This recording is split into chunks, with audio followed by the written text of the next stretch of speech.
Plus Flexi. Nggak worry tagihan bablas, bisa tambah kuota sesuai kebutuhan. Untuk keadaan di Sumatera Barat pada hari ini sebanyak 2 ton bantuan sudah dikerahkan, yang mana bantuan tersebut merupakan bantuan dari pemerintah pusat dan juga sejumlah relawan.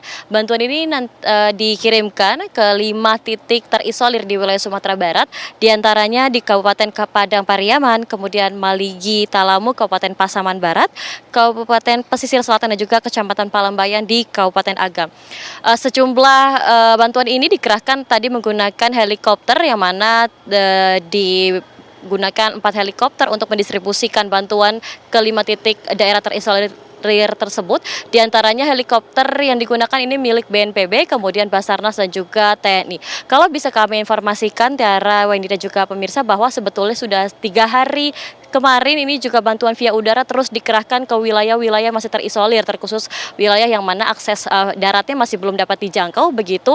Namun dari Pemprov setempat masih terus memaksimalkan bantuan kepada warga terdampak hingga jangkauan yang sulit dijangkau begitu. Karena memang itu merupakan juga amanat dari Presiden Prabowo Subianto untuk terus memaksimalkan bantuan kepada para warga terdampak, baik menggunakan via darat, kemudian laut maupun udara. Dan kalau bisa kami sampaikan juga, memang tadi sejumlah 2 ton bantuan itu merupakan bantuan yang mana berisikan makanan seperti makanan instan, kemudian air minum, dan juga kebutuhan lainnya seperti kebutuhan bayi. Dan sedikit juga yang bisa kami informasikan bahwa memang sejumlah akses di wilayah Sumatera Barat ini masih beberapa yang belum bisa dijangkau, sehingga memang pergerakan kepada alat berat masih terus dikerahkan untuk kemudian membuka akses secara perlahan sehingga bantuan dapat dikerahkan via darat.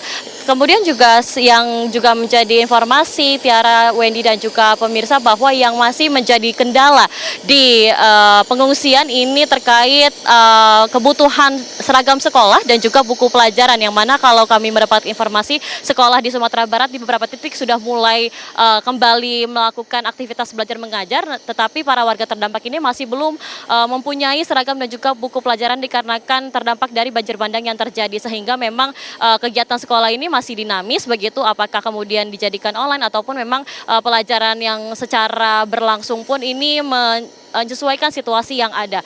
Dan kalau misalkan kami melihat juga terkait bagaimana cuaca di Sumatera Barat, sebetulnya memang modifikasi cuaca sudah dilakukan oleh pihak BNPB sejak kemarin, sehingga memang hujan turun ini sudah cukup meminimalisir dan cukup membantu proses evakuasi serta pemberian bantuan kepada warga terdampak. Demikian.